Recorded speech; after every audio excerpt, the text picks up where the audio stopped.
We're rolling. So, Royston, is this your first official podcast or? I've done a couple of podcasts like this. This one's definitely more on the formal professional side. Okay. Okay, well, there is something that I want your opinion on. What is the difference between someone who is broke or someone who is poor? Many things, mostly the mindset, the skill sets.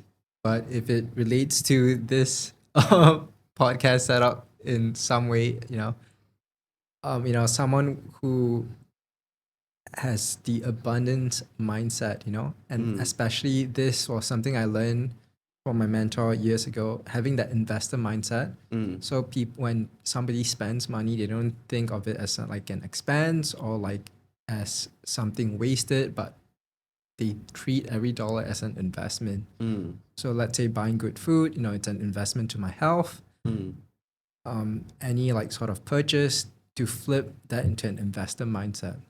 So you would say it's more so like a mentality thing and not like by a physical amount of money because someone could still have a lot of money, but their mentality could be on the broke side, basically. Exactly. Someone could win the lottery, someone could like naively put their money in crypto like 20 years ago and it could have like made them like a multi-millionaire, but if they had like learned no skills, no mindset, there's a lot of studies that shows that people who win the lottery, they lose it just as quickly. Yeah, there was actually a story of the guy in the UK. He was like a garbage man, Mm-hmm. and he won the lottery, but he like because like his mindset was still of like a poor person, let's say, he just spent it all on like gold rings, chains, and then I think within like 5 years he spent like seven figures. Yeah, that's an extreme example, but I think when I've learned from myself and a lot of like entrepreneurial stories, a lot of other like entrepreneurs, usually like the first amount of money that entrepreneurs make, usually they are really like non-frugal with it. Mm, Like God, it's their first time earning a lot of money. So like, they simply put their money into like this investments, that investments. So I see that as a common pattern mm, amongst a lot of entrepreneur story before like we really learn like how to, invest our money, how to allocate it and whatnot. So mm, definitely, if we take an extreme example, like someone who just won the lottery overnight, and if that's their like first windfall in life, they're gonna spend it really quickly. Versus mm. like an entrepreneur, let's say we earn our first lump sum of money, we spend it in not the best way possible.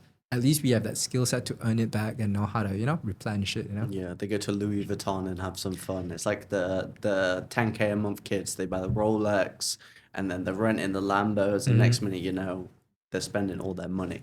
Is Exactly. there, in your opinion, do you have set like ways of spending? Because I know some people will do like a percentage or whatever. Like, what's your opinion on that? Yeah, this is really subjective, like I've, some people say like, oh, they spend like 10 to 20% of their amount. I've seen that many years ago. So that was like this mental model or heuristic I keep in mind, Mm, as like a benchmark. Okay, if this successful person is spending like 10% of their money each month and they feel like, it's not too much, maybe that's my starting benchmark. mm, So I've not too strong of opinions on this. What I can say confidently is this, like from what I've seen, like with myself and like a lot of like most people, like a lot of people would definitely have spent money in ways where we don't think it's the best use possible. But the most important thing is being able to replenish and keep generating, mm, more and more money. Because mm, I've seen some people who are so reckless with their spending, they spend so much on like the most ridiculous things, but because they're able to generate and earn so much money back, it doesn't really matter. mm, Yeah. So if we can like defense is important, but I think offense is even more important. And like, I've seen like in your programs and stuff, I've done extensive research, of course, and like you always talk about like millionaire mindset. And obviously, like when you were 14, you got given like the Warren Buffett book, right? And of course, like when you're 14, you receive some information. What like what is different to you than all the other people out there who have received such information? Like, what have you done differently? Yeah. So I think since young, this is something I learned from my mentor. Like when we're all young, we have that, that's when we are still not yet molded by like our environment, because people say like nurture versus nature. But when we are young, it's mostly like our nature kind of thing. So for me, like I was just like a bit fortunate that since young, I've in the personality test, there's this thing called like openness to new experience. When I look back retrospectively, I'm a very open to like new experience kind of person now. And like most like entrepreneurs have that really open to like new experiences kind of personality traits. That's why, they're like the innovators, they're like the frontliners who try like new things, experiment on new things. So I was given the book at 12. I read it, was really inspired. Then, I was just like very clueless, just wanted to like, oh, Warren Buffett, has his shares. So I just want to buy my shares. Until buy Warren Buffett's shares like when I was like 13, younger, but time was like I was so young and I have no idea like how to buy it legally and stuff. So it was until like a year later that I just like decided like, oh, I found this website, I could purchase it with a legal guardian, which are my parents, and I did it. Yeah, but the lesson from that is, to like be curious, intellectually curious, be open to like new experiences and stuff. And they say, have that childlike mindset and mentality, and not be like so cynical and skeptical of so many things. And like, what's your opinion on learning new information? And of course, like, do you have a certain way to action it? Because like I've seen a lot of people will digest, they read all of these books, but they don't actually do anything with it. Do you have like a methodology or a framework behind how you do it, or how? Sure. So that's a, two-pronged questions. The first, like nowadays when I share things, I try to determine and segment what is my opinion, what is subjective, and what is like universally applicable. One thing I've seen in business that is like universal is like learning new things and being a constant learning machine. That is universal. Like no human being can get away with it and still be successful. That's like a universal law. Because things are changing so fast, and that's why you see like a lot of like baby boomers, older generation stuff, like they got successful at their time. Then when new things come up, they get wiped out away, Yeah, so like learning new things, that's like a universal law when it comes to business. And when it comes to like applying and stuff. So this is something else I learned from a mentor. Like there are like generally two types of personality types. One is someone who's more of someone who a bit slower in an action taker, and they like to analyze more things. They like to gather more information. They're like the P, like the practical, slower, methodical, like to analyze a lot of things kind of person before taking action. The second type of person is someone who's, way more gung-ho, way more action-oriented. And if we look back at our friends and family, like usually like most of us fall into one of the category, but some people are like a bit more of a hybrid between those two. And this is also a technique that we use like when we train our sales team and stuff. Because some people like, let's say there's like 0 to 100% of information someone needs before taking action. Some people who's the more action-oriented, gung-ho kind of person, maybe they just need like 40% of the available information and they're ready to go, Whereas some people like myself, we need like 70%, we need like 80% of information. We need to make sure it's like bulletproof, airtight before taking action. And there's like pros and cons of each. I think when first starting out, like being more action-oriented is more like helpful.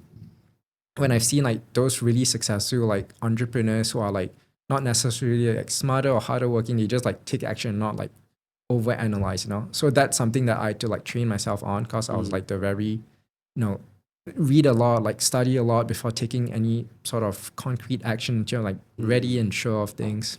So that's something I had to recalibrate myself on. Yeah, because I just realized I'm the 0%. I need 0% information, and I just figure it out.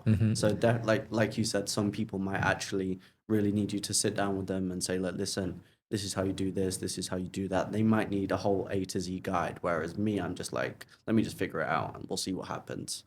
And so, like, from 14, you were doing well, you started investing in the stock. Was it 17 when you started doing the clothing brand?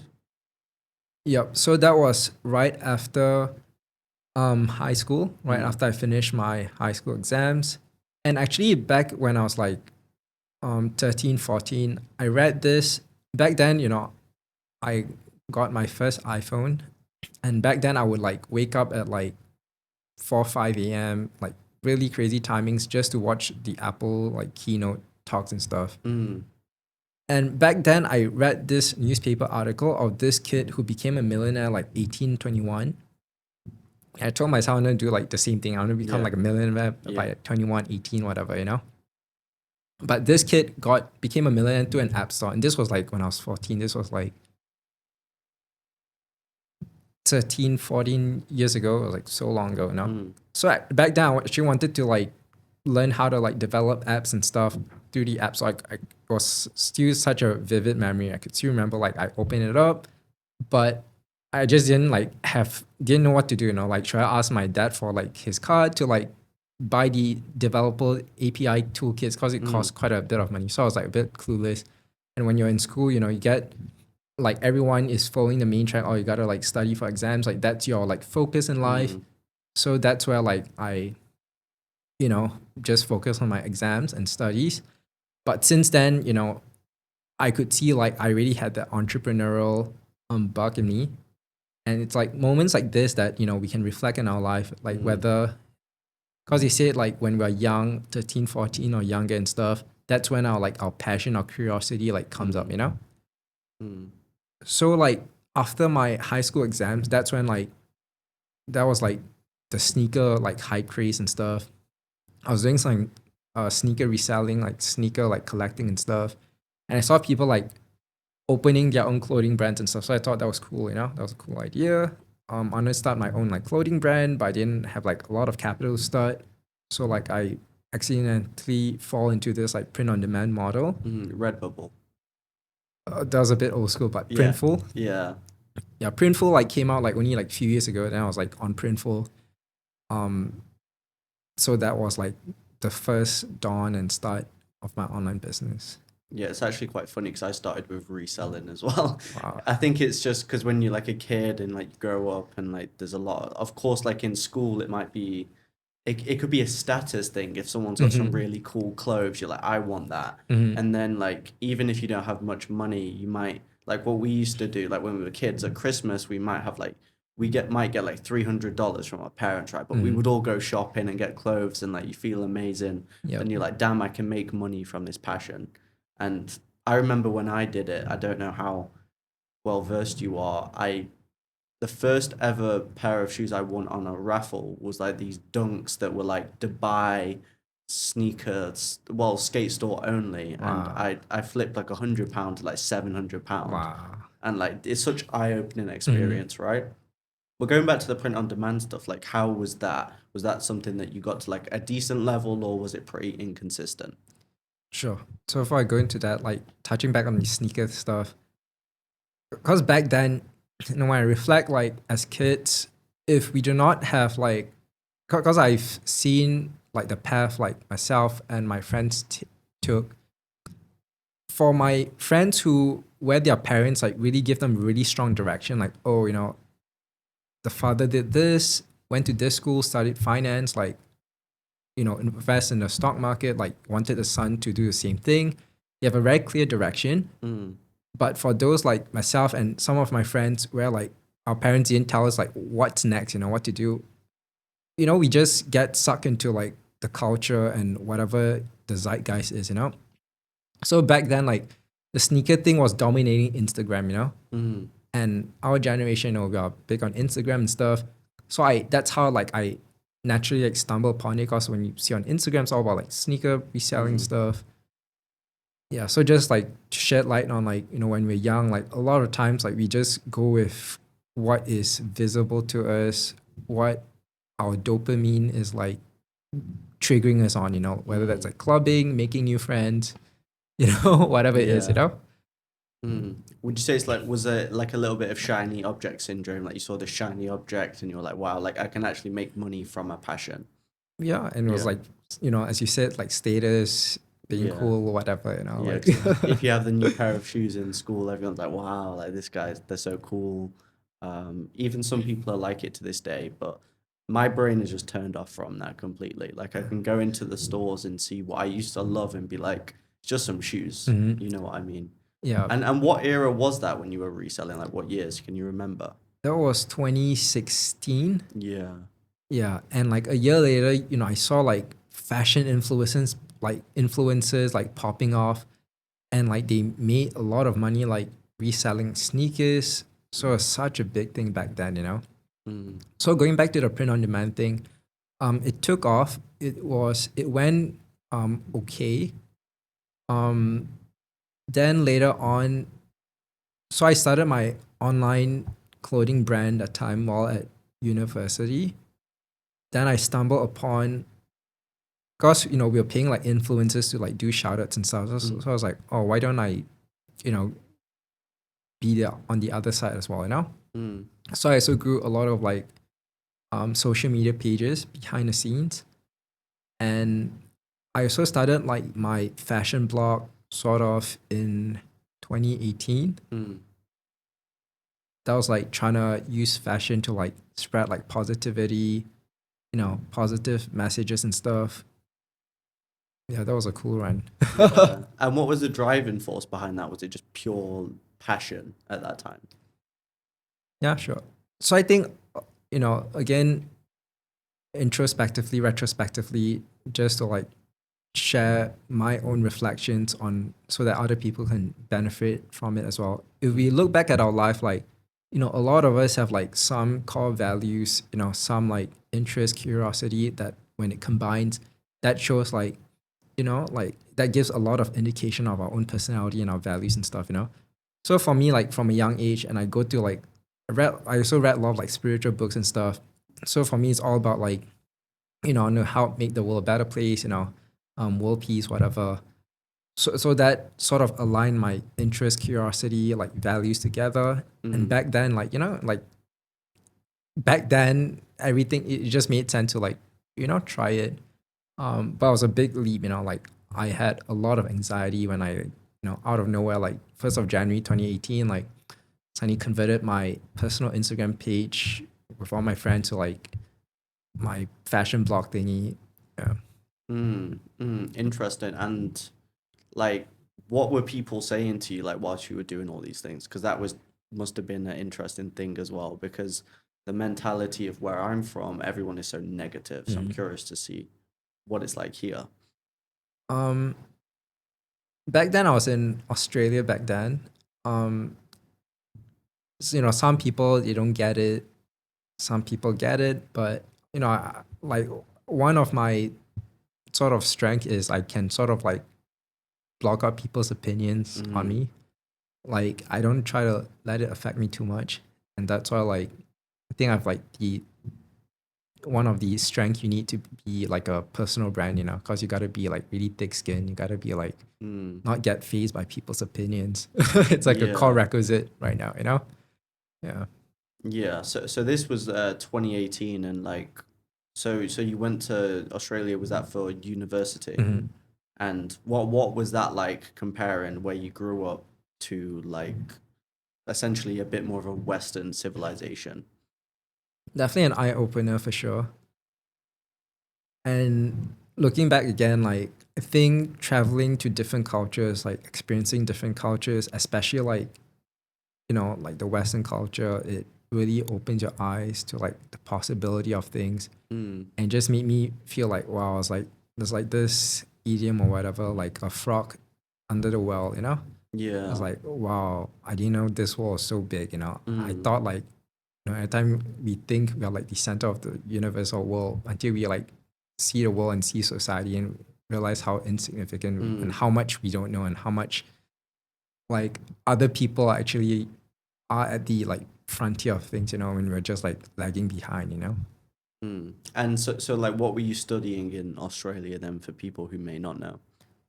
The typical like accounting, finance. Cause time I asked my dad's friend like, oh, like if I know go into business. So again, it was quite interesting. Like before I even went to university, I really knew like, I wanted to do business because my family have their own businesses. Since young, like for me, like I wanted to do my own business because I know it made the most sense. I didn't even know what it means, you know. Then my parents' friends said like, oh, accounting, finance is like the most practical thing to study when you venture into business. So. Okay, and like how long was that like duration? So is it like 1 year, 2 year, It 4 years? was like 3 years. Okay. Then on my last year, I did an exchange study in the US.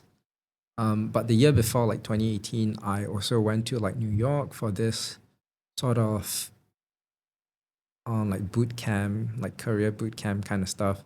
So that was like, you know, the first time I touched down and landed in America, and it really opened my eyes because like Yeah. it was like a totally different world. I was like, what have I been missing out? Like, Yeah. And like during this period as a student, like what was going on in like social media? Because I know you said that you had the blog, and then I know down the line you actually joined someone's program. So like what was going on during that timeline?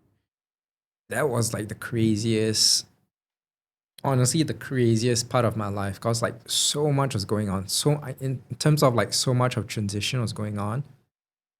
Because I think around like 2017 ish, you know, that was when I stumbled upon like some like mentors, gurus online, and I went down the rabbit hole and I studied like everything. And I was like very lucky because again, I was like a very intellectual, curious like kid since young. Even since like 12, 13 years old, I would like read so many different things. And like some of my tuition teachers were like, or my dad's friend would like email me stuff on like conspiracies or whatever it is in the world, and I would just read all of it. You know? So I'm fortunate that I'm a very curious person. So when I went down the rabbit hole, like I just questioned everything. I was like, wow, everything I knew in life was like, you know, everything is not what it seems to be. And when we learn what society and what this world actually is, we start to question everything, you know. Yeah, you do. You do. It's like, but some people get like trapped too deep in that rabbit hole, right? So like you start going down the social media rabbit hole. Um, I'll let you do your thing. Take your time. So so like during that period, you went down the social media rabbit hole. Who were like, in your opinion, the main people you were looking at during that period? Like you could call them like key people of influence. Like who was popping at that moment? I don't name like explicitly, but a lot of the big, you know, well-known like gurus, especially from America, like, you know, I follow them. Yeah. They really changed my life, you know. Mm. Yeah, like my life, honestly, my outlook of life, my mental heuristics, everything like was totally changed.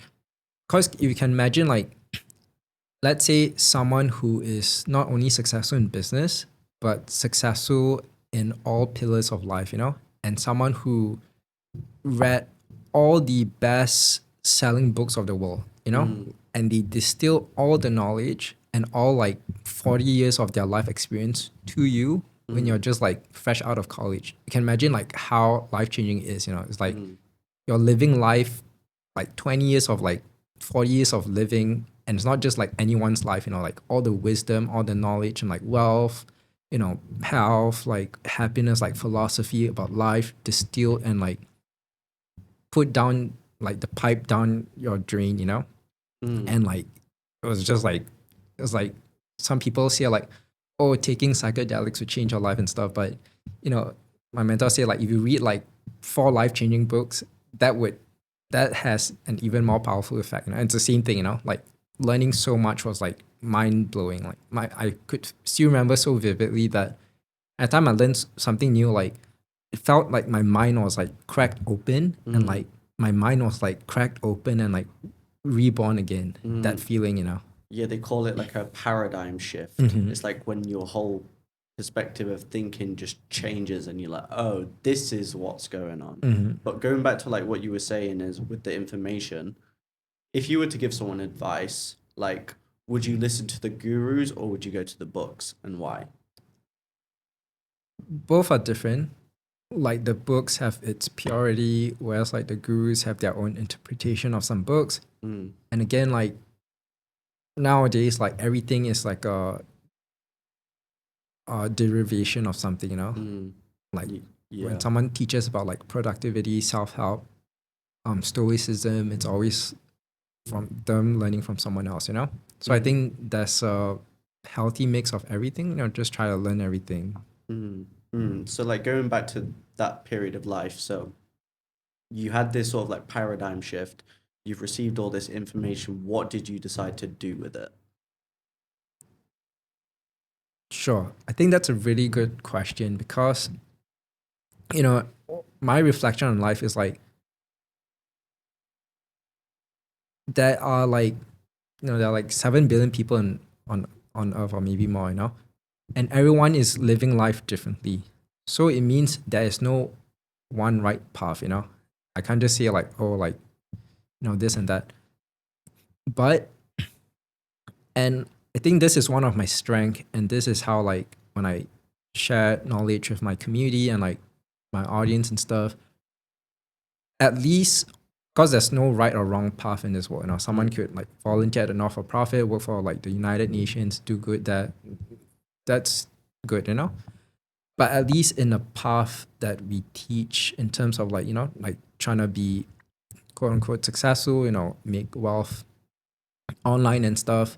What is universal is like number one, like, you know, like the goal gotta be like getting wealthy and getting rich, you know. Mm, So from all my learnings back then, like the conclusion there were like a few conclusions I had, you know. One of it was like in this society, you know, back then I learned, you know, like in this society, like gotta like get wealthy, you know, because like it went so deep into my subconscious that it sort of rules everything, you know. mm, Like let's say you want to have good health.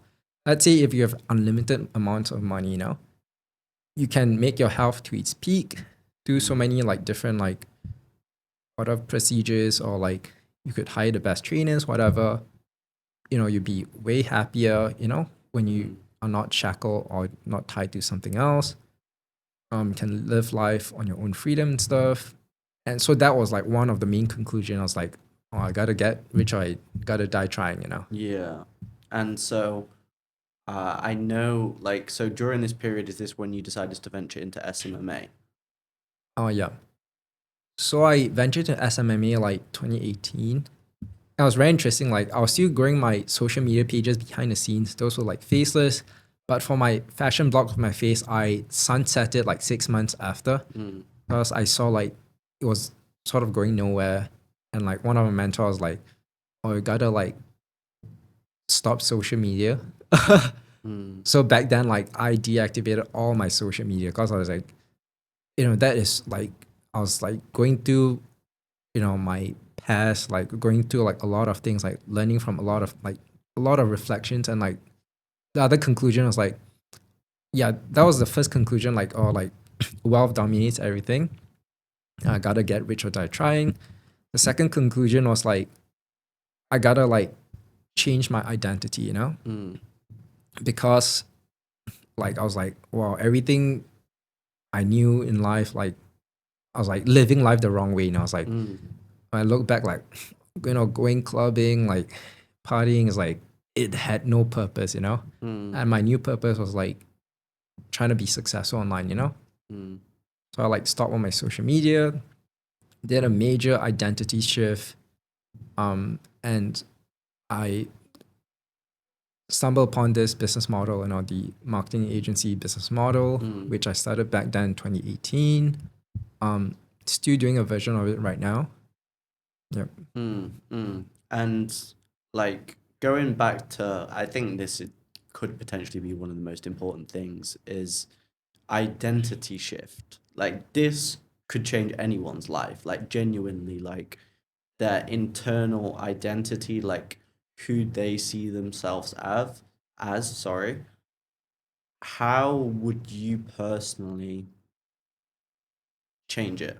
Like, is there any like sort of actionable steps? Because of course it's a process, right? It's not you wake up one day and you go from partying every day to going, right, I'm an entrepreneur. Yeah. Yeah.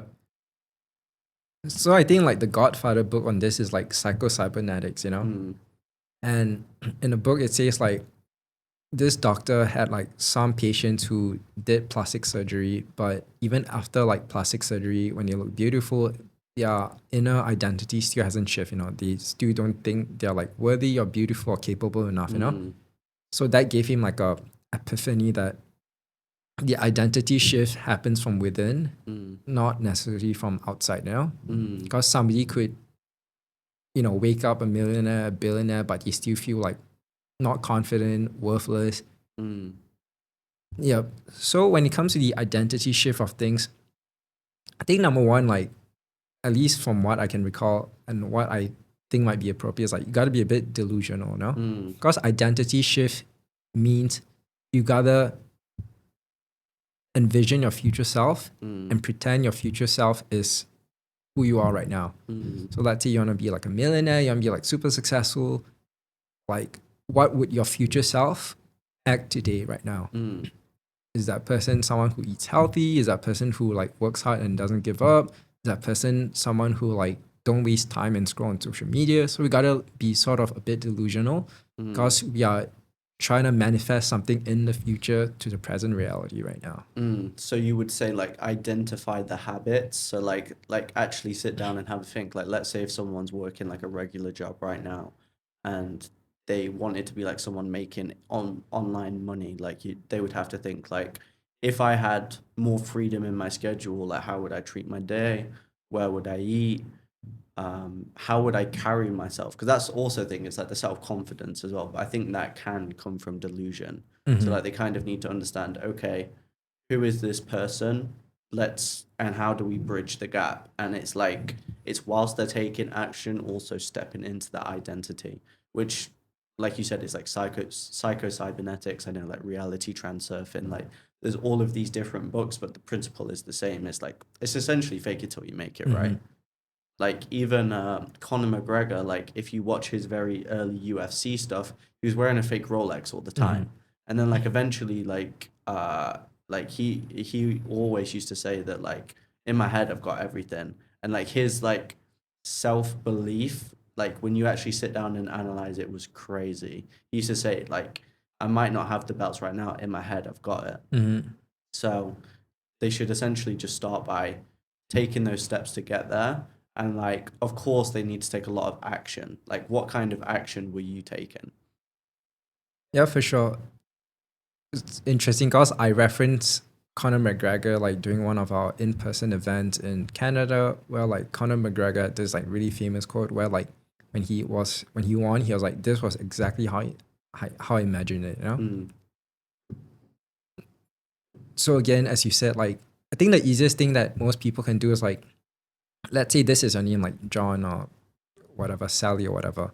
You gotta think what the 2.0 version of you is. mm, And I think this is very, very helpful when you're first starting out. mm, But if you're like, let's say like, you know, very into business, like many years later, you know, you've achieved some sort of success, I think the effect isn't as high or as much. mm, Because when you're, you know, years into business and you're like achieve some sort of like decent success, you don't become so delusional anymore, you know? Like the mm, delusion happens like during the naivety, like when you're first starting out. mm, That's at least what I've experienced. So if you're just starting out, you can use that naivety to your advantage, you know? You just think like this is your current 1.0 version. You gotta like craft the 2.0 version, 2.0 your name version, mm, and you gotta create this new character, this new identity, you know? And you take, let's say you take the traits of like the most successful people in the world, you know? mm, Let's say like Mike Tyson for his like ferocity, you know, this person for his being such a clever person. Take all their best traits, all the idols you admire, put into yourself, and also create your vision board, you know, read out to yourself, like, and make the future a present, you know. So rather than say like, oh, I want like a Ferrari or whatever, say like, oh, I already have it, and pretend like you're really living that life, you know. Yeah, because like someone who we both mutually know, John Gab, like his whole methodology is like identify like specifically like the dream life you want, and instead of like visualizing specifically the end result, the way that he does it is it's like he'll say, okay, right, sit down, write out your dream life, read over it every morning. God, jeez, this is some game.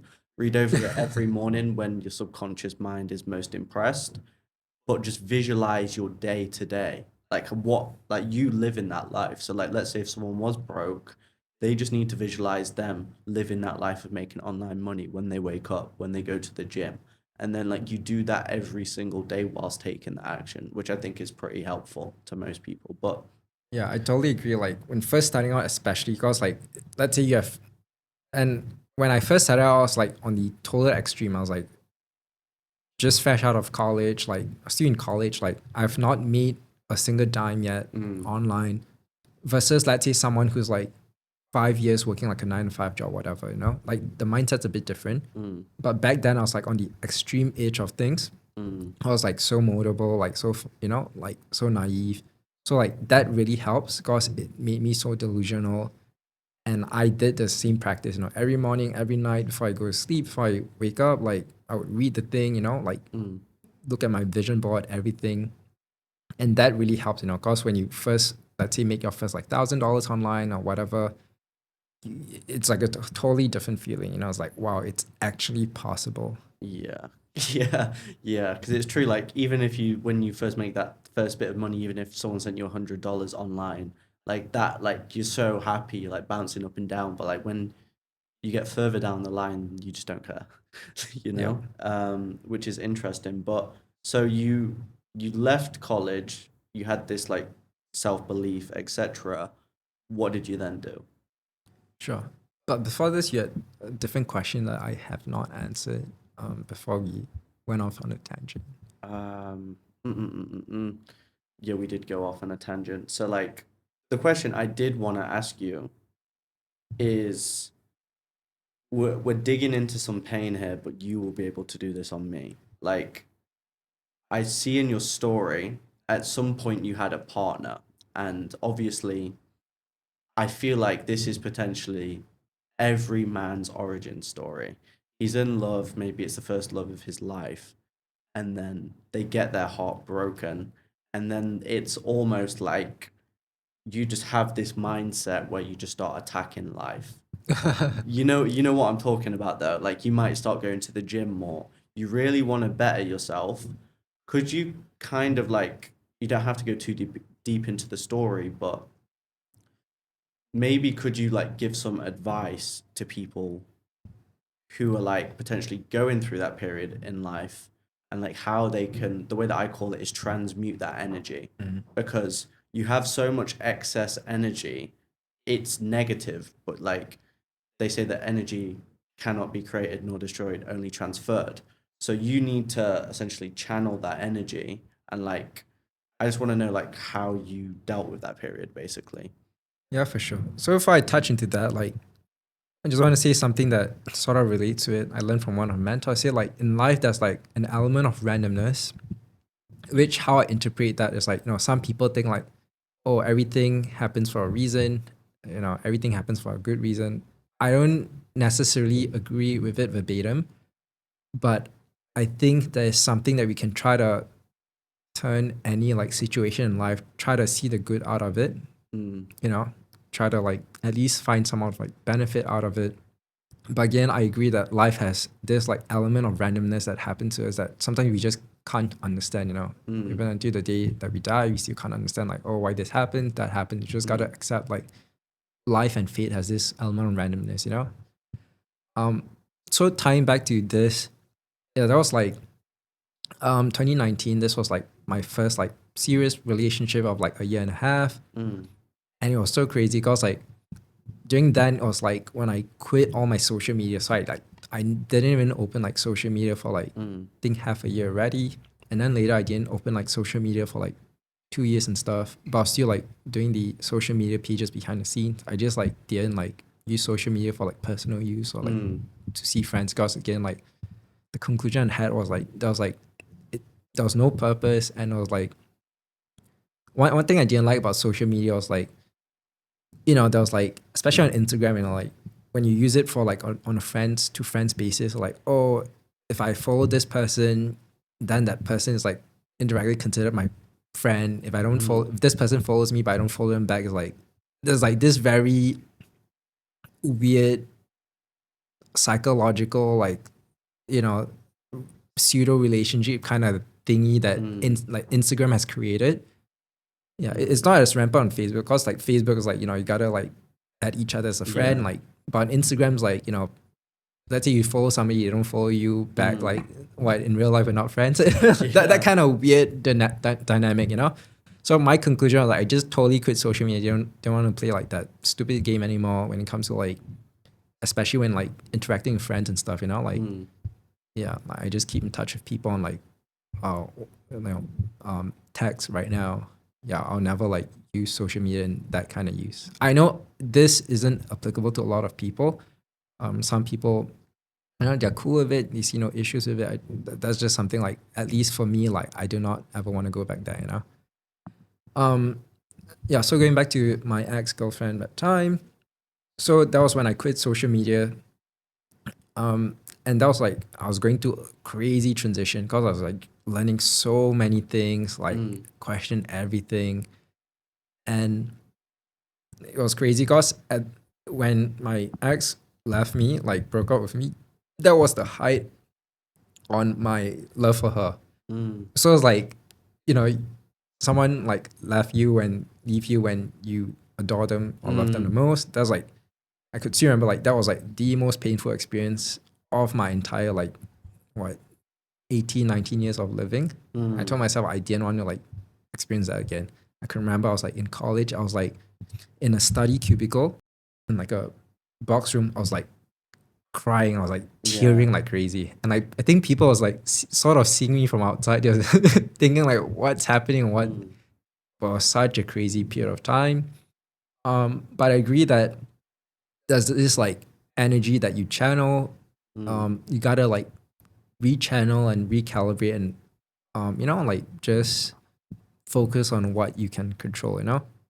But I was also really lucky, like that was when my mindset was at its peak, because that was when I was so delusional, so naive, learned from all the gurus. Like my mindset was at its total peak, to the extent that my sister called me asking me how I was doing. I told her that one day this would be a great story. That was how delusional and how peak my mindset was, that I told my sister that the story of my girlfriend breaking up with me would be a great story one day. And true enough, so that's quite funny. Yeah, I'm curious, like, what was her perspective on you learning all of these things?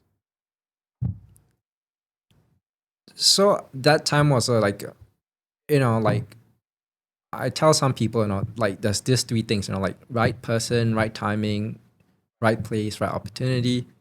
I think the time was like, it was just like the wrong timing. Because back then, like all this wasn't important to her. She was busy finding a job. So like me sharing everything I was learning, it was like, I don't think that was like what she valued. And I think now learning more about relationships, like everyone has their own love languages and stuff. For me, like knowledge, wisdom, learning is a big thing. Some people it's not. You don't see it as like a love language. I think there was like a bit of that.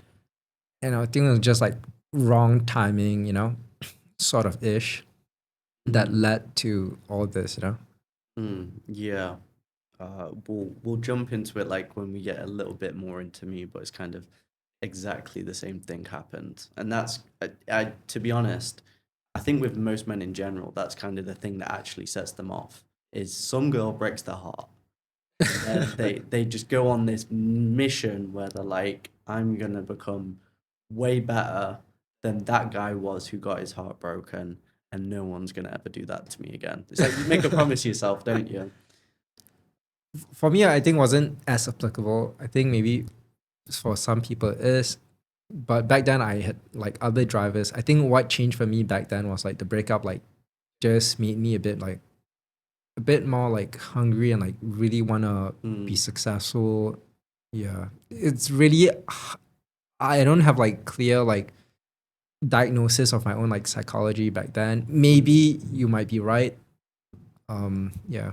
Yeah, I've observed a lot of people, and it's always like one that breaks their heart. And I won't get too much into female and male psychology, but the only thing I will say is what I've noticed is like when a man gets their heart broken, they go on a massive self-improvement journey, and like they try and fix all the trauma, whereas sometimes women will just get another boyfriend, and then like they never fix themselves. So like later down the line, they haven't progressed much.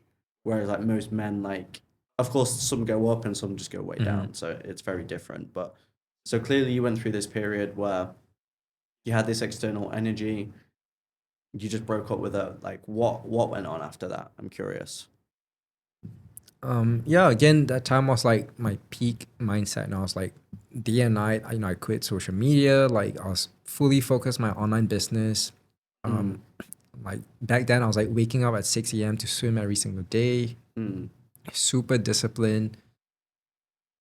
Just really so like as I say, like one thing that really determines someone's probability of so quote unquote success, which is like getting wealthy or getting rich or whatever, is how desperate and hungry they are. And it also means like how resourceful someone can get. Back then, I was like so desperate. I was like so hungry for success. I was like, if you listen to like the Mr. Beast interview and how he said I was like, I'd rather be a YouTuber or like, be broke 10 years down. That was like similar to my mindset. I was just like, after, because number one, like the first mentor I learned from, like I understand like how life and society works. So in my subconscious, I knew like success, there's no option, it's like you must be successful no matter what. And so like with the online business that you were running, which was that at the time? So you said you were running a business. The SMMA. Okay. And I don't know if you want to touch on this, but for me, this is kind of inspiring, and it kind of shows me how dedicated you were to success, right? Because you joined a program, but the story that I think is very important and kind of shows your hunger is you had to essentially borrow money for that, didn't you? Yep. Which to some people might sound crazy, but that kind of it either shows complete self-conviction in yourself or you were just delusional. So like if you want to dive into that a little bit and kind of just expand on like really how bad you actually need to want it to get to that level, because I know some people wouldn't even take that risk. Yeah, for sure. So back then, I've invested in like a few like programs and stuff. I was working like two minimum wage jobs, not too shabby because in Australia they paid relatively okay for minimum wage jobs, and one internships.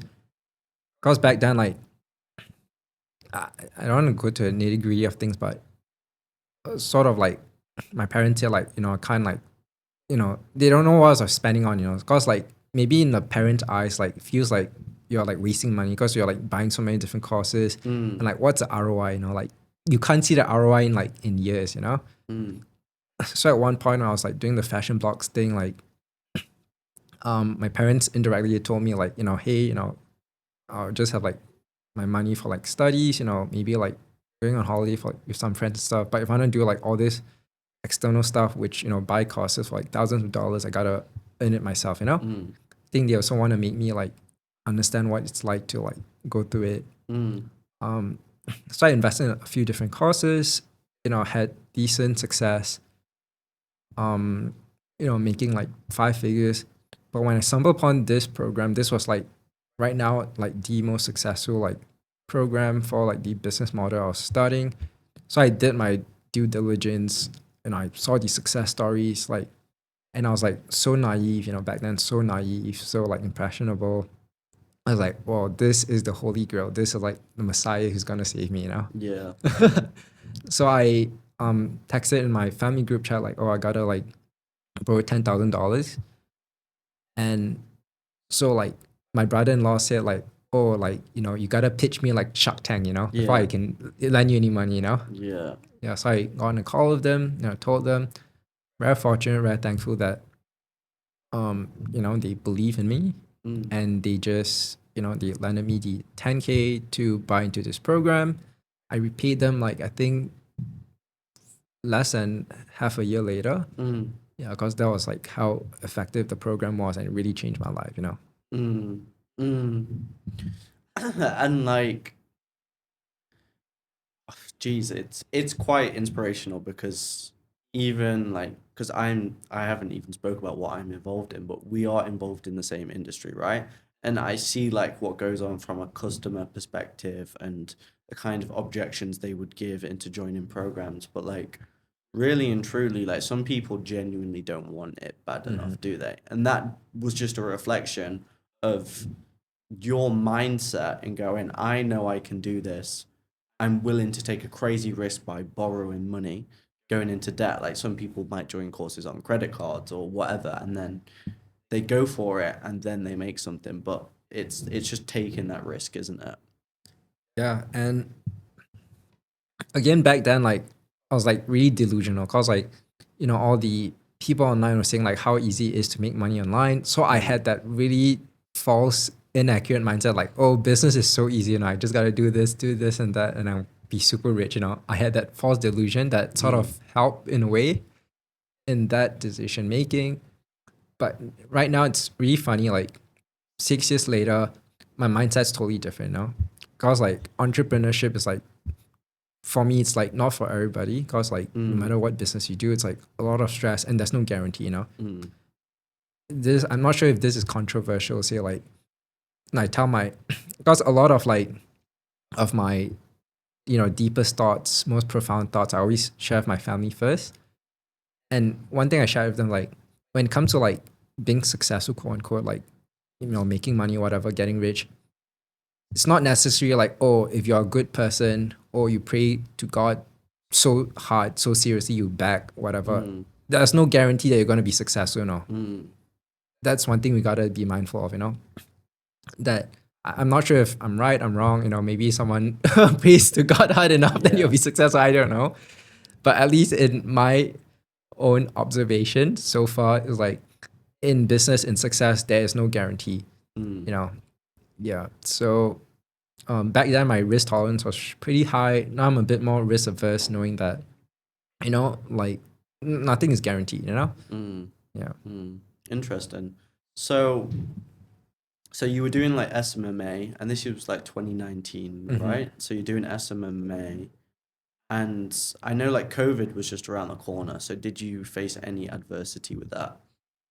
Yeah, COVID was happening. I didn't know what it was, like how Yeah. it's gonna affect me. Like I didn't see the news at all. I Yeah. didn't know why it was going on. No, Yeah. all I knew was like, I was working with like a lot of like dental clinics, and all of a sudden like all of them like just like shut down overnight. They say like, oh, my clinic gotta close. I can't continue working again.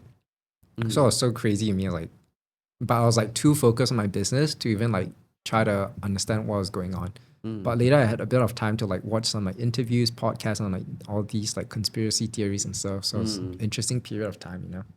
Yeah, so of course, like, so did you essentially lose all of your clients during that period? Yeah, all the dental clients like all like close overnight. Yeah. Oh, damn. So like, what, like, did you have to pivot at all, or like, what did you have to do? Yeah, I pivoted to the home improvement niche. Oh, nice. That was like considered an essential service in America, and so fortunate that that sort of picked off and that sort of boomed. Yeah, because it's actually quite funny when people during COVID they were like probably sat at home too much, and then they probably realized, well, maybe we should change this in the house. So I bet like business was probably booming for them. So were you essentially like running lead gen campaigns for them? Yeah, Yeah. back then, like, lead gen campaigns was like popular hot thing before it was like super saturated right now. Yeah, yeah. Some people like I've seen who used to sell those courses have just pivoted into AI SMMA right now. So they just added the AI in front of it. Okay, okay. So So like what like so you were scaling like the SMMA, for example, right? And like what happened after that? Like how long were you doing SMMA for? I was doing that for, I still do that right now. Yeah. It just like evolved over time, you know? So back then, like lead gen was like a big thing in the local business space, and that was like wasn't tapped out. So like you could scale to like 7 figures really quickly, you know? Mm, It was like so easy, you know? Then later we pivoted to like e-commerce because I sold one division of my business, the lead gen part away. Then we pivoted to the e-commerce. You know, we were working with like e-commerce brands. Then we pivoted to like the PR space where we do like positive PR for mm, brands and people. Then now we are in the online reputation management space where we help remove like negative online content for people. So it's like a pivot. And mm. now we also like offer like fractional CMO consulting kind of stuff. Yeah, my friend told me I should do that. Yeah, he was like he teaches Upwork and he was like Mhm. going on Upwork. He's like, oh bro, like there's loads of these people and they do what you do. They just call themselves fractional and it sounds cool, you know? So like COO, CMO and Mhm. everything. But when did you like really start focusing on your own brand? I focused my own brand, I think a few years later. Um, Back then I was a bit like, I was a bit like hesitant to like sell courses and sell programs. Um, but I just experiment on it, and actually that's something I'm really like, that's like one of my strengths. Like one of my Mm, strengths is being able to like synthesize information, distill it to its core, and like really share some insights and learnings to people in a way that's a bit unique, I'd say. mm, So I think that's something that that is something that I'm interested in. I always like to learn new stuff, and I think I'm able to like share with people in a unique way, and that's why right now we still like try to do it because like these online programs, it changed my life, mm. and I know that this would change a lot of people's lives as well. I agree. That's how I think that's how majority of us get here is you buy a course Mm-hmm. and then like even regardless of how good the course is, like it still either like just sets you off on your journey completely or that course is the one that makes you. Like I've joined good ones, bad ones, good Mm-hmm. ones, bad ones, Mm-hmm. and it makes you actually understand like what's going on in the industry, but you can still get some success. Mm-hmm. Even if it's not hitting the 10K a month that they tell you, you might still make 2K a month, but then you've got 2K a month that you can travel the world Mm-hmm. with, for example. So let's say you started your personal brand, and of course, that's like the motivation behind it was that's what changed your life, and you wanted to start changing other people's lives. So, like, I'll ask you an interesting question. So, if it's 2026 right now, if someone is watching this, and like, um, let's say they're currently working a job, and they wanna get to that like making money online, that sort of entrepreneurial life, like what business model would you personally advise them to go down? Yeah, for sure. So there are a lot of different business models depending on like number one, what you're interested, curious in, your interests. Number two, like what your natural strengths are. Mm, Number three, um, like many different factors as well.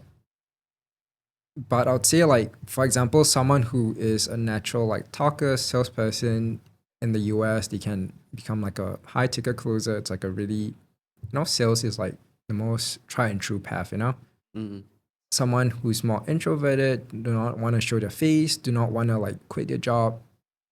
You can do like IG, like Instagram affiliate marketing, which is what we teach. mm.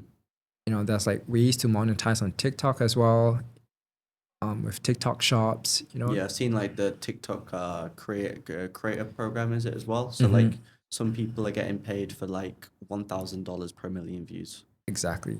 And you can also like start your AI agency. So I'd say like number one depends on your curiosity, interest, passion stuff.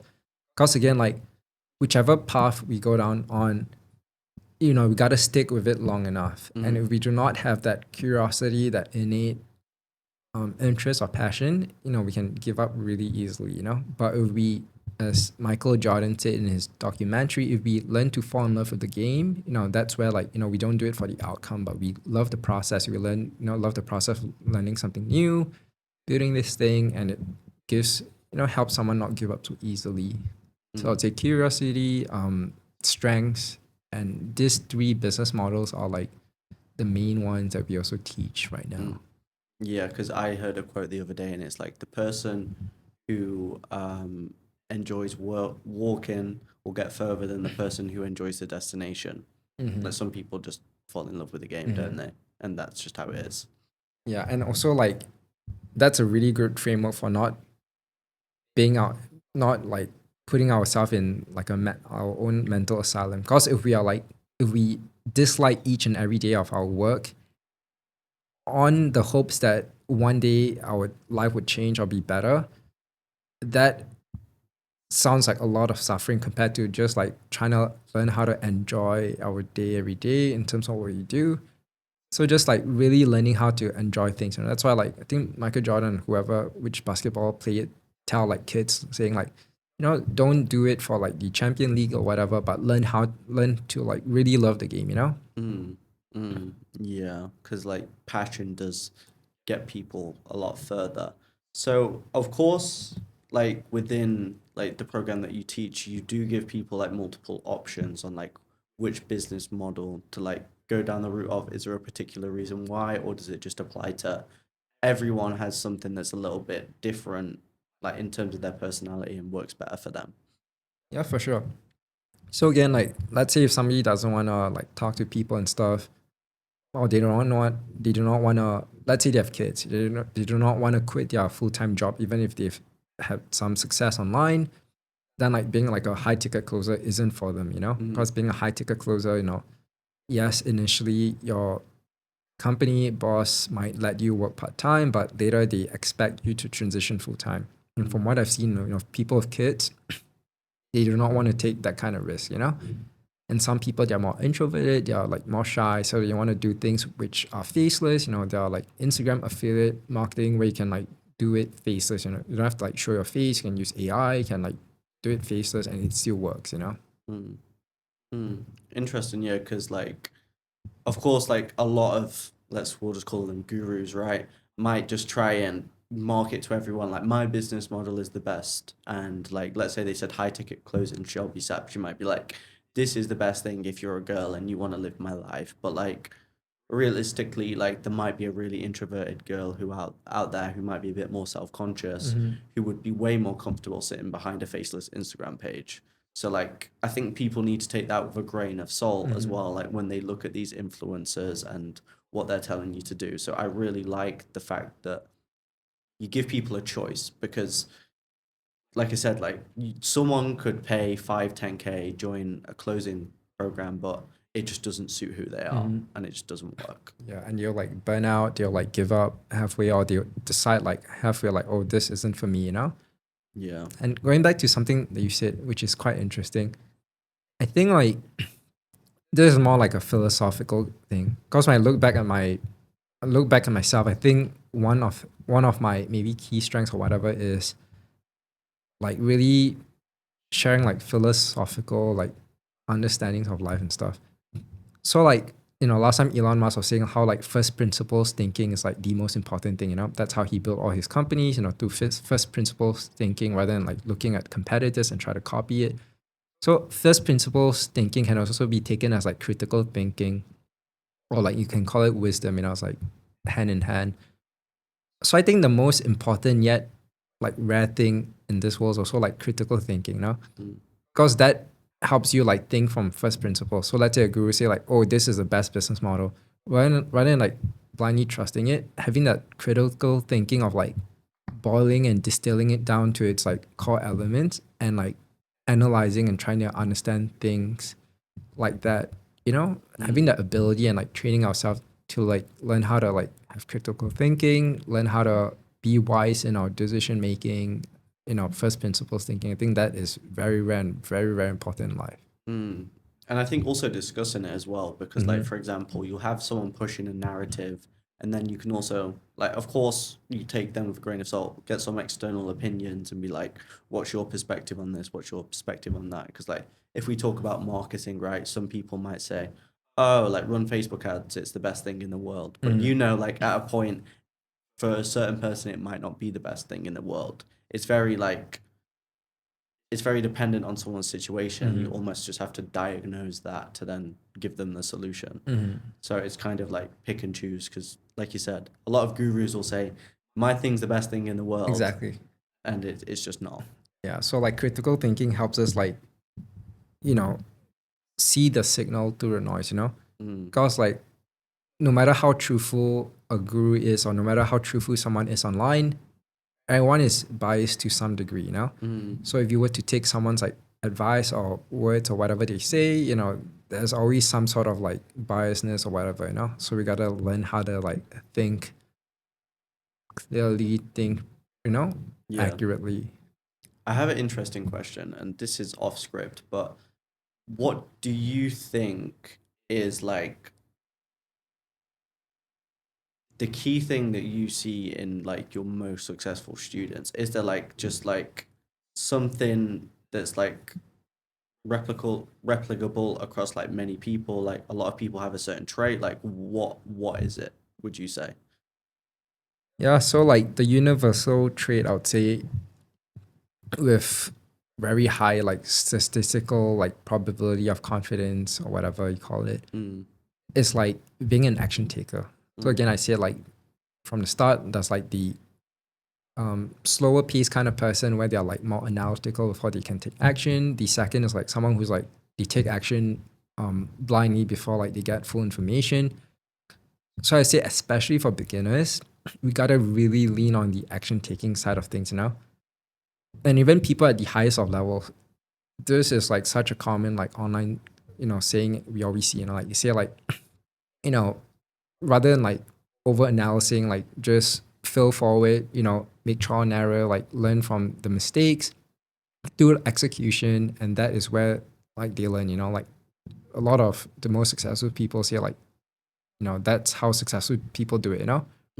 They just go head on, execute, and through that, they gain some learnings and insights which the competitors are too slow to see, you know, especially in the day and age of AI, like execution and speed are like way more important compared to before, you know? Unless we have like this very special, you know, like thing that we're developing that is not like sensitive to time. But most of us, you know, whatever business model we're doing, we are running on like a time sort of sensitive timeline, you know? And I know like I've seen you talk about it to me, and you're calling like 2026 like the AI gold rush. Like, do you want to kind of expand on that, and where do you kind of see like AI going in the next few years, Yeah. especially in terms of business? Yeah. So again, going back to critical thinking. So like, you know, we see some like reputable people say like, oh, AI isn't as big as we think. AI is just a bubble. That's all fluff and noise, you know? Someone with critical thinking can see that AI is gonna disrupt everything.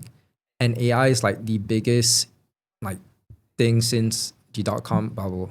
Whether how big it is, how small it is, it doesn't matter, you know? Like AI is here to stay and AI is gonna disrupt everything. And AI has created a lot of new millionaires, billionaires. If we don't like hop on the AI bandwagon, we're gonna be left out, you know? And how are you getting your students to leverage AI? So right now, a lot of it is like bolting on AI with the current like business models, just making things more like efficient, faster. So when it comes to like creating content, you know, how to leverage AI to like create way more content, both in quality, quantity. When it comes to like the AI agency kind of things, how to like capitalize on that gap right now, where like, you know, like just how like baby boomers, they're not gonna learn how to like run Facebook ads themselves. Baby boomers ain't gonna like learn how to like implement these crazy AI like softwares or like AI implementation work themselves, you know? So you need someone to come in and do it for them, you know? Yeah, yeah. And I bet when you wish you were doing SMMA way back then, you wish you had some AI to help you. Yeah, like the more I use AI, it's so crazy. Like the more we use AI, like wow, AI can replace like even the most sophisticated of like work, you know. So like right now with any like ventures and opportunities we do, right now we gotta like factor into like how is AI gonna make this irrelevant, you know? You gotta be like AI proof, you know? Yeah, like I'm currently using Manus a lot, and it's like what I use to save myself time. And it could just be like if I need to research something or understand something really quickly, it has its own little computer, which it will then go and do the research for me and give me like a compiled report. Like I even got it to start watching courses for me, so I don't have to watch it. That is So it crazy. just logs into the course and will just watch the video for me and tell me what I need to know. That is crazy. So it's like what you do with books, right? 'Cause you have a hack with ChatGPT. I don't know if you want to share that with people. People may not even know it, but it works. Yeah, right now, you know, when I take my morning walks, evening walks, I try to like, like, some people say they can like read a book a day. I think with AI now you can, like, and it's way more efficient. I get like all these books I don't read. I say like AI, hey, give me all the learnings to me, and it's way more effective. Because if I were to like sit down and read a book, I would like forget what I read on like page 1 when I go to like page 100. Yeah. So not only AI can give me like the key lessons of things, but it can like give me like a summary, like a PDF where I can remember it, like a mind map of things where I can like implement it. Like some books are worth like reading from end to end to like understand like it like 2 layers deep, but some of it like it all depends on priority, right? So like right now my priority is just like learning all these like summaries of books, which helps me in my daily use. Yeah, because I actually have some in Manus, like I can download the PDFs of books, and then I can like, for example, I have Reality Transurfing, which I have it, but it's 705 pages Yep. long. So that's gonna take a long time to read, but I can just get it to tell me all the points and how I can action it into my life. And like that's how I sent you the other day, all like the numerology reports and stuff. Like I just get these free books off the internet as a PDF, put it into AI, and then next minute you find out the book a lot quicker than other people would. Which, like we said earlier, that's where like most of these gurus get their information from in the beginning. Like they've all read the same books, they're just regurgitating the information. So you might hear something and be like, "Wow, like this is amazing," but they just read it in a book, Yep. or they watched someone who read it in a book. Yep. So it's kind of interesting. So, okay. So, if you could go back to college Royston and you could have a conversation with him right now, what would you say? It's a bit. That's a really tricky question, because like so many nuances, and that is like my advice to myself would be applicable to me. Like for other people watching, I'm not sure if like this kind of like generic advice would be applicable to them or like how effective it is. Essentially, you're just asking me like what learnings would I tell my. Or even just like what advice? Like it could be as simple as like trust yourself. Like it could just be like a one-worded sentence, or like if you could just summarize it, like just a little bit of advice so you don't send them down a complete rabbit hole. One thing, it's interesting because like as I said, I'm a very like analysis by paralysis kind of person. So I would just tell myself to like be more of an action orientator, like because that's something I have to like recalibrate and like readjust myself. Especially when you're starting like a new venture and stuff, like you gotta like just take action, like and see what you learn rather than like trying to.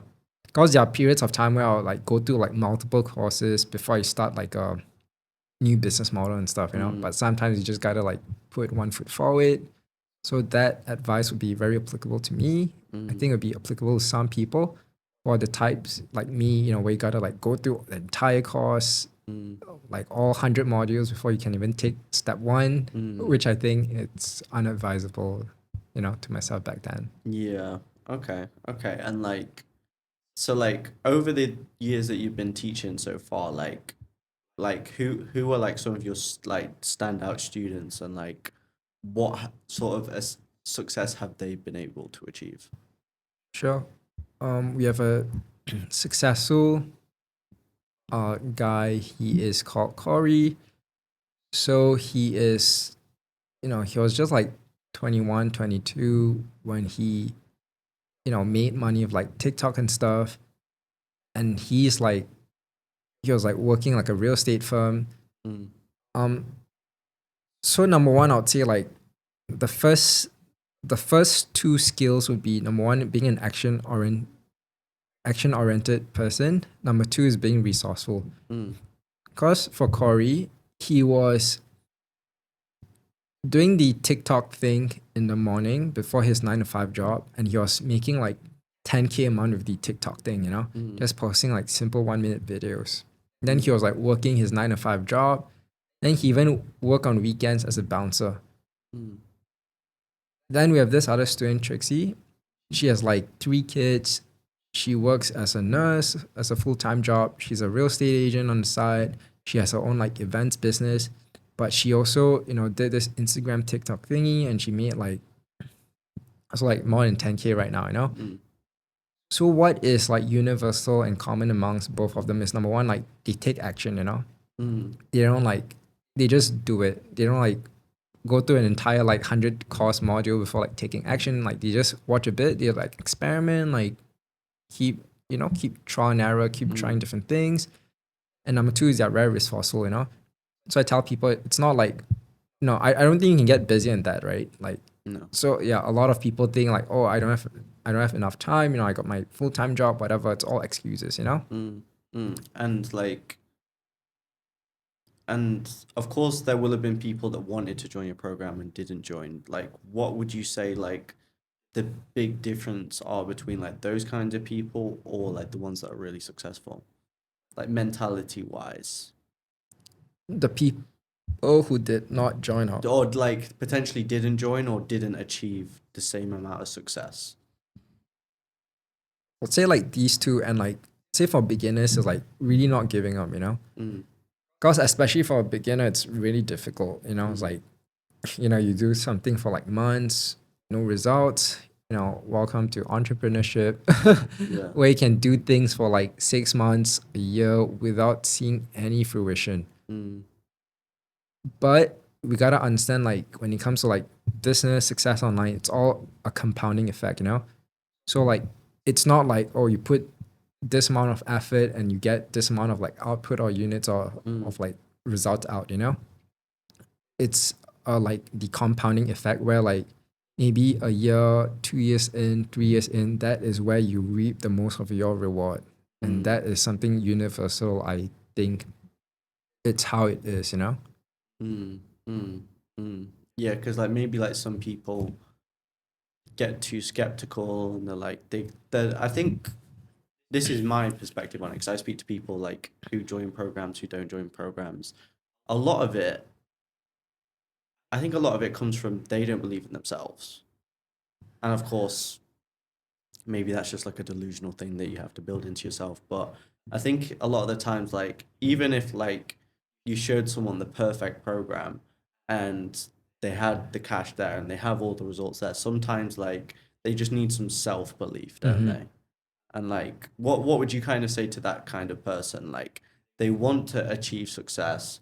They've been talking about it for years, but they just haven't done anything. Just got to take the first step, and just gotta like day in, day out, no matter, what it is. There are many, many times throughout my entrepreneurship journey where I want to give up, Really tough times where I want to give up. But, I don't know why it was, what it is. Maybe I was like me leaning on the delusion on what I learned from the gurus, like, oh, as long as you don't give up, you're going to be successful, But just like, continue it on.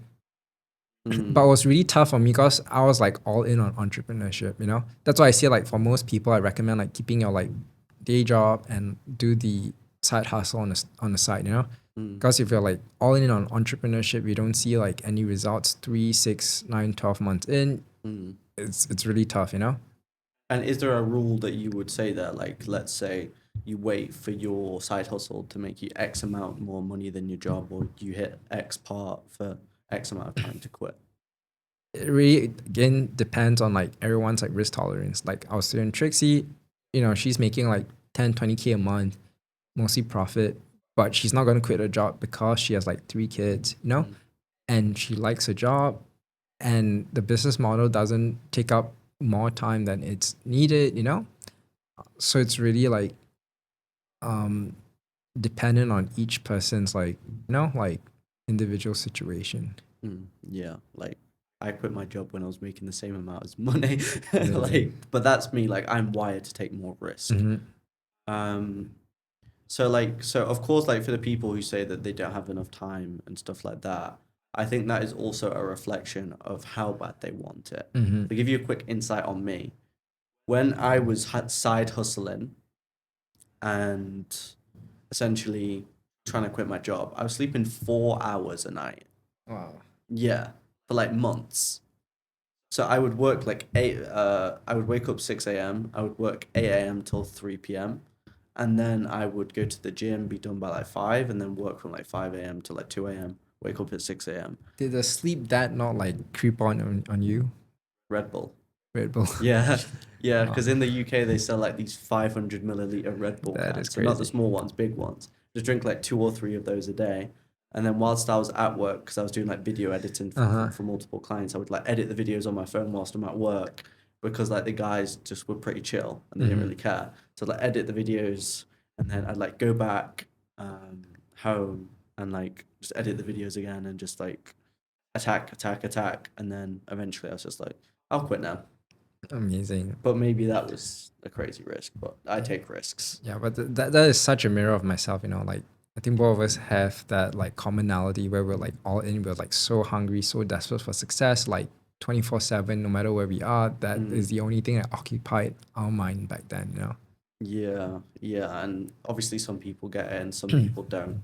And like, what would you say to the people who are scared to invest in themselves? That's a really good question. Who's scared to take a leap, invest in themselves, join a program? What would you say to them? Like, what's your advice? Because you took a big leap.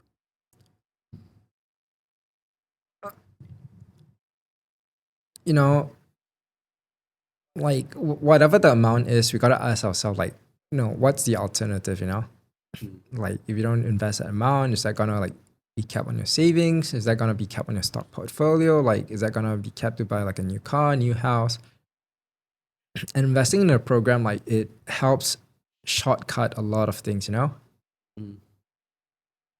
Like until today I would still invest in like a lot of different programs because like while there's like, you know, free YouTube information and stuff, but still there is a lot of benefits of like joining a program where like you're on the cutting edge, you're surrounded by like a community, you know, you have like a mentor to guide you and stuff.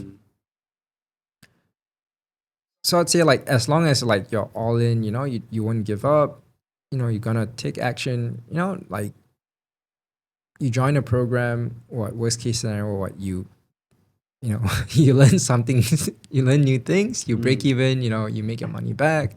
And we see like other students who are successful in the same program, like if they can be successful, like it's not a matter of if it works, it's a matter of like how are you gonna make it work for you, you know? Especially if you went to university or something like that, the amount that cost to do that, but people aren't willing to invest in something online is crazy to me. Yeah. For me back then, I had the opposite mindset. I was like buying so many different courses until like my parents were complaining, you know, until they're like, oh, you know. I'll ask an interesting question. How much do you think you have invested into programs? Ballpark figure. Easily over 6 figures. Yeah. Like, yeah. Yeah. But that shows like where you've got to today, because even on YouTube, people gatekeep, like some people gatekeep the best information. The secrets that a lot of people are doing and the SOPs that they might sell you or whatever are hidden. But they will give you some good stuff on YouTube, but the stuff that's going to get you there quicker is paid. Like, Yeah. so it's usually just saves you a lot of time, doesn't it? But of course, like when you're in that mindset of working a job, maybe you're investing like $4,000, it could be a lot of money to you. Maybe they don't actually understand the amount of time they're wasting searching on YouTube for months and making no progress when they could just pay. Yep. I'd say once you do your due diligence, if the program have like success stories and stuff, like you really do your due diligence, like I would say it would still be a good investment overall. Like I've seen some students where like they invest in that particular program, they don't get as much results from it, but through that program, they met another student or someone else through that program and they got their ROI indirectly from that. For example, I joined this program. It's a true story. That program like shut down like a year after, but I sort of hired my current like client success manager from that program, and I met like this other guy who also helped me with some other thing. So like I benefited from the community indirectly. Yeah, and again like there's everything's like a hit or miss. Like some programs I invested where like I felt it was like complete waste of money. But again, like in life, it's all about trying to see what can you learn or what can you like try to see the positive side of things. Like maybe this program I invested in like didn't yield me the return I wanted to, but it taught me how to like do better due diligence on like a different program. And this is an interesting mindset I've told one of my like business partners, because he lost like 6 figures on a lot of things as well. He lost a lot of money on a lot of things as well. So I told him like, like losing money early teaches us to be a bit more like critical, so that let's say like right now we can afford to lose this amount of money and it's still fine. Imagine if we were to be like at our retirement age and if we did not learn how to like do duty or did not learn how to be critical, and we lose that amount of money or more at a time where like we can't afford to lose it. So that's how I try to see the good in everything. It's perspective, right? And question I haven't asked for you yet, it's 2026. What are your plans? What are your goals? I'm sure you've probably achieved a lot of the goals that you once set out to achieve, but I'm sure there's some more that you're looking to do. Yeah. So an indirect answer to this is like, sometimes I see people like, 70, 80-year-old billionaires and like, what's their goal? Like, why are they still doing that thing? Someone asked Elon Musk, like, you're the richest guy on earth. Why are you still like running a company? Why are you like still like doing all this nonsense? So I think like one interesting mental model is like anyone we meet or like any like person in life can always try to like learn something. You can try to live like indirectly live our life through them and like try to see what lessons can we take it from them. But I see like a lot of like people who are like decades older than me, still in business, still as busy and stuff. Like, what's the end game for them? There's like there's no end game. This is like a sport. This is like their life. So for me, like business is something I enjoy to do. In terms of concrete goals, definitely you always want to like take things to the next level. So that we can like build a bigger team, empower more people, like just do our part and do our best. And like, this is a deep question, but let's say you're on your deathbed, right? And like, what's like the one thing, like if you achieve it, and it couldn't necessarily be financially, it couldn't, whatever you want it to be. What would you be content with achieving? That's a very like profound question. I've seen that question being asked like to a lot of people.